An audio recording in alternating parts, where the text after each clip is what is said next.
Every window cleaner knows that feeling where you have maybe like 10% left of your workday and that's it.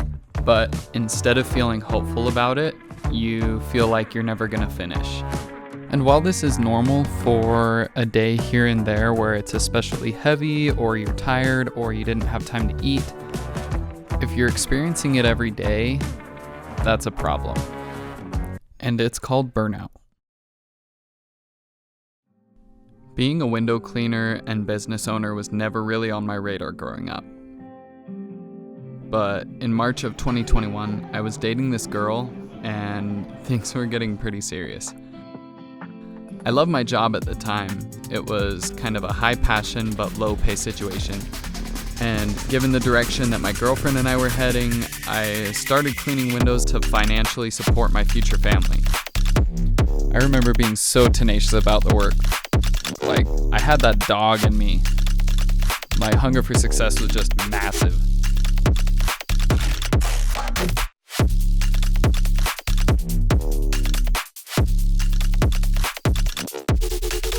I never seemed to get tired of it. So this went on for the first 2 to 2.5 years of my business, but after the third year started, I encountered the unexpected. I felt as if my passion and energy for what I did had suddenly disappeared. Each time I would bounce back to normal, but over time it took longer to do so, and the periods between the burnouts lessened significantly. I was losing my touch.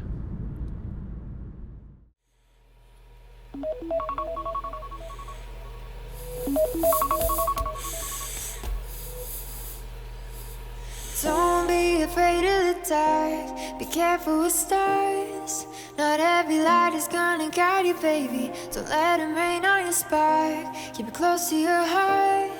All of the pressure's gonna drive you crazy. Close your eyes to the madness. In the morning it's all gonna vanish. Don't be afraid of the dark, be careful with stars. Not every light is gonna guide you. The worst part about it was that I didn't do much of anything to change it. I still cared, but I felt like I only cared because it was what supported my family. I no longer did it for the feeling of accomplishment, Not too bad, how are you? the smiles on clients' faces, or even to live comfortably.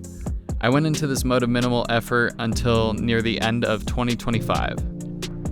I came to realize that what distanced myself from this passion happened slowly. And in order to figure out how to find joy, pride, and accomplishment in my work again, I needed to identify the parts of my work that were draining me, and then figure out how to minimize their effects. So that's exactly what I did. Just want to say hello to all 11 of my subscribers for the Pain Relief Window Cleaning YouTube channel. I know you have been very patiently waiting, or not. I wanted to bring you guys along today because this is a topic that's been on my mind for a while now, and I know probably a lot of you are in the same boat. So as I'm working today, I wanted to share 3 tips to help you to avoid burnout if you're on the truck, whether you're a business owner or a window cleaning employee. So let's get after it. So this winter has been pretty dry for an Idaho winter, and honestly relatively warm too. I'm not complaining because obviously that's good for window cleaning, but this particular morning I was really excited to not have to work outside to start the day because it was actually like 14 degrees, so a lot colder than it's been for the most part of the year.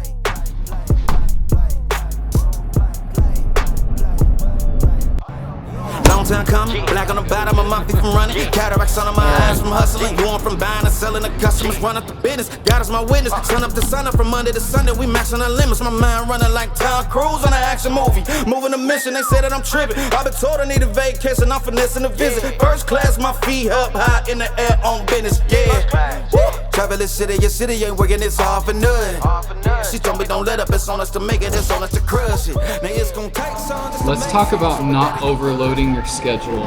So there's a lot of times where, especially me as the business owner, I like to try and get as much done as possible, obviously to make more money and also to, you know, make space for upcoming projects and things. I want to be able to say yes to everybody, but that's not always healthy, because then it puts you in a constant state of like over promising and puts you at risk for under delivering. One of the biggest things that burns me out is when we do like a really long day and it's a really hard day, and then I know that the next coming days are also really loaded. That makes it really hard to continue to go through those days as well. I feel like I get tired very easily the rest of the week when we have a really hard day and we don't spread it all out evenly throughout the week. Yeah. So yeah, don't overload your schedule. Like, understand that things always take longer than you think they're going to, especially if it's like a first time cleaning or appointment or a construction clean. Like, especially on those jobs where you haven't done them before and don't know what to expect, it makes sense to take what time you would initially think it's going to take and then add anywhere from 30 to 50% of that time on top of it, so that you have room for error, room for things to, you know, move in case something goes wrong, because something always goes wrong. Try and schedule with that in mind and give yourself some time. Give yourself time to eat. Give yourself time to just take a break. I mean, oftentimes we just need to run to the gas station and get a quick drink and pick me up and get back to work. But I don't know, sometimes if you cram the schedule too much, you can't get those things done, and then you're slow down, and then your product's not as good.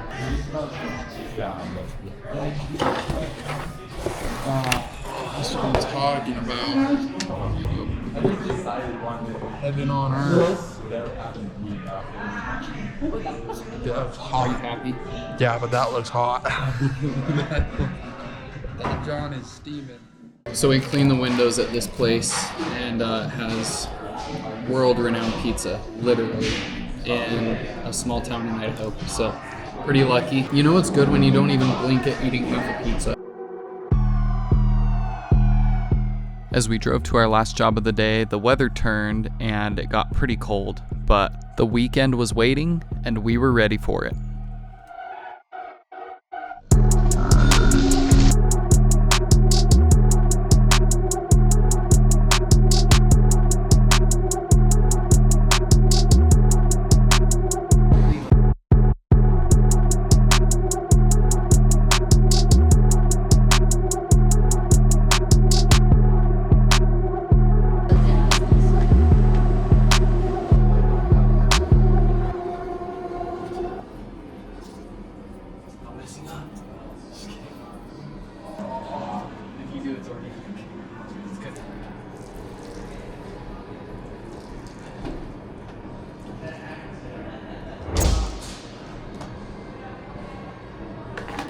So obviously when you're a business owner or even when you're an employee, your mom isn't gonna come to work with you.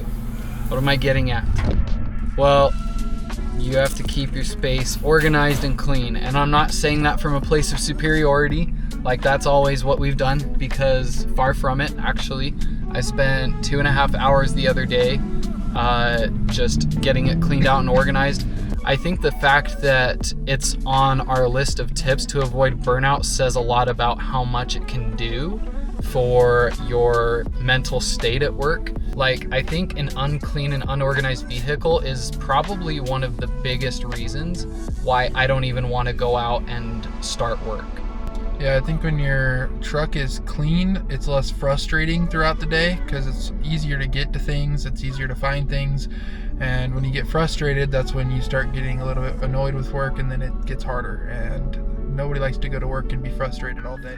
I feel like it also changes the way that we carry ourselves as window cleaners. Like, when you have it together on the end no one sees, like the truck and your operations and stuff, then it really shows in your work and your confidence. Yeah, that means doing your laundry. That means, you know, making sure you also have everything that you need, like order rubbers if you're running low, order more towels, and yeah, just keep an eye on your inventory. And all of those things help immensely to guard against burnout. All right, guys, so our last tip is not being shared as part of our workday because I feel like that kind of defeated the purpose. And that is because the last tip is actually to step away from work with intention. And that can mean a lot of different things, honestly, but the main focus should just be increasing the quality of your time when you're not at work. When I was doing kind of internal recon on why I was burning out and what mechanisms were active in my burning out, I realized that probably something that wasn't helping was when I would go home, I would be so tired and I would excuse myself from doing anything worthwhile because I was tired, and therefore I would just sit and veg out on my phone or watch a bunch of TV with my wife. And while I was with my wife and that was all fine and good, the fact that I was just vegging out and just, yeah, not a good idea if you're trying to recharge, because really all you're doing is subbing out your attention to something else. At this point in my life, I realized that being on my phone, it's not restful at all. I don't find peace in it. I don't find value in it 95% of the time. And honestly, there's just a million other things that would add so much more value and that wouldn't even have to require that much more effort. If you are physically tired, I get it. But honestly, getting lost in the algorithm, almost dropped that, is not going to help you. I promise, okay? So please do yourselves a favor and, step away with a little more intention. That means, again, a lot of different things. That could mean going for a hike or going for a bike ride. It's one of my favorite things to do. Reading a book, making new food or trying new food. And again, the overarching theme here is just to keep the quality of your time away from work high. And I promise that if you guys do that, you're gonna find yourselves in a lot better of a headspace and more ready for work the next time it comes around. These aren't the only things that helped me to overcome burnout. There was a lot of, internal searching and kind of deep work that I had to do on myself to understand what truly was causing my issues. But I know that these items are a little more actionable than deep soul searching. I'm not gonna lead you on some sort of spiritual journey because it's just different for every person. So, if you are burnt out for a long time, maybe take a deep look inside, whatever that means for you. But I hope that these actionable items will help you to avoid burnout, and also if you're feeling a little burnt out, that they can help lighten the load a little bit. So if you are a window cleaner and you have more tips to add on to these three, maybe they're way better, by all means, please drop them in the comments so that other people can see those tips and hopefully benefit from them as well. Let's make it a place where we can go to hopefully edify each other. And of course, if you had thoughts on this video, if you liked it, if you didn't like it, please also let me know in the comments. I would love to know what your feedback is. And if you would like to see more like this, please consider liking this video and subscribing. That helps us to push it to more people. And if you have topics or ideas that you want to explore within the world of window cleaning or business ownership, drop those there too. Thank you so much, guys, for watching this video. I hope you found it helpful, and I will see you guys in the next video.